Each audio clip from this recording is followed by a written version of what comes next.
Wabaddewo okusika omugwa ku kitebe kya disitulikiti y'e Wakiso mu kiro ekikeesezza olwaleero ng'okubala ebyavudde mu kamyufu akakubiddwa olunaku olw'eggulo okulonda abanaakwatira ekibiina kino bendera ku kifo kya ssentebe wa disitulikiti bammeeya ba munisipaali wamu ne bakansala kugenda mu maaso. Kino kiddiridde obululu okuva mu bitundu ebimu nga Nansana okulwawo okutuuka ku kitebe ng'ate obwavudde ku bizinga bwatuuse dda ekireetedde abawagizi be yaliko ssentebe wa disitulikiti eno era ng'akomyewo okuvuganya ku kifo kino oluvannyuma lw'emyaka 15 Engineer Ian Cheyune okutandika okwekengera abakulira ebyokulonda ne babalumiriza okwagala okulangirira bo gwe bagamba nti akutte kyakubiri nga nekiddiridde kubadde kwerangira bubbi.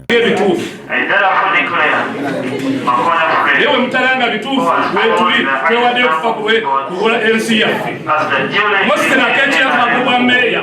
Bano bataddewo olutalo nga baagala omu ku bakulira ebyokulonda okuva mu Nansana agayira Sam poliisi emukwate nga bagamba nti yeenyigidde mu mivuyo. Addaawo ninkyogera naye abalondesa tebantuttemu kyamakulu tebanfuddeeko kati kyetuliko batubuulire oba NRM yakugulwa ssente abatalina maanyi bagaba ne ssente zaabwe naye nalisabye pate ye NRM bano abayiseemu ab'obubbi temubawa ssente zaabwe bawangule mulyoke mubawe.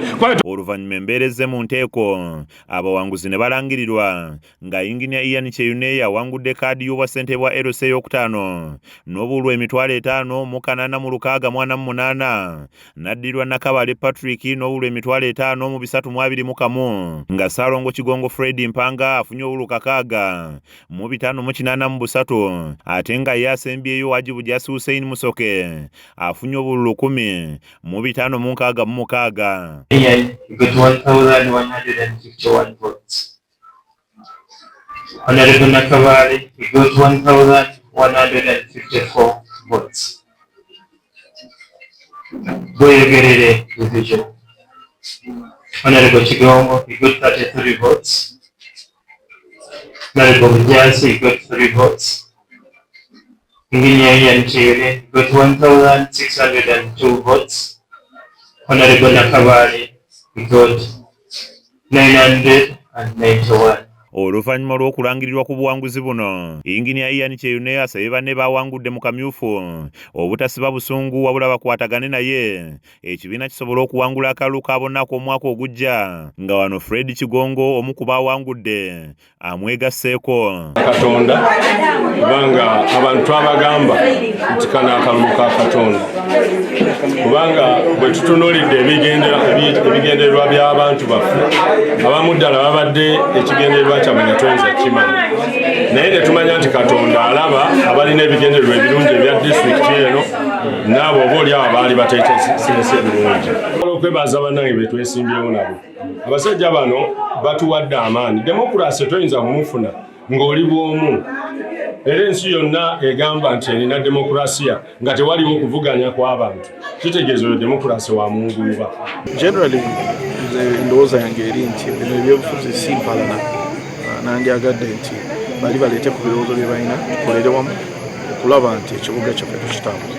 Mu balala abawangudde Joet Maseko ng'awangudde obwammeeya bwa Kira Municipality, Fabrice Lulinda awangudde okwata bendera y'ekibiina kya NRM ku kyammeeya wa munisipaali y'Entebbe, Amid Nsubuga ne Galabuzi John Bosco Serunkuuma ne bawangula ebifo by'Amakindye Ssaabagabo era nga bonna balaze bye bazzaako. Tukolera wamu kuba akamyufu katabulatabula naye nsaba tukolere wamu kati nga Galabuzi tugenze mu kamyufu batuwadde obuvunaanyizibwa obwo mmanyi bonna bagenda kujja nga Galabuzi tugenda kwawulayawulamu tukolere Makindye Ssaabagabo ne mu kino akamyufu kano kakalondeddwa tewali abawangudde ekibiina kye kiba kiwangudde kubanga tewali awangudde tewali gwe bawangudde NRM yewangudde kubanga tukolerera pate mu mwoyo gwa pate. Nsaba bwesige tebatulaze tetugenda buzanyisa era tugenda kukola nnyo okulaba nti Bannantebe tubakolera era tubawa bye beetaaga.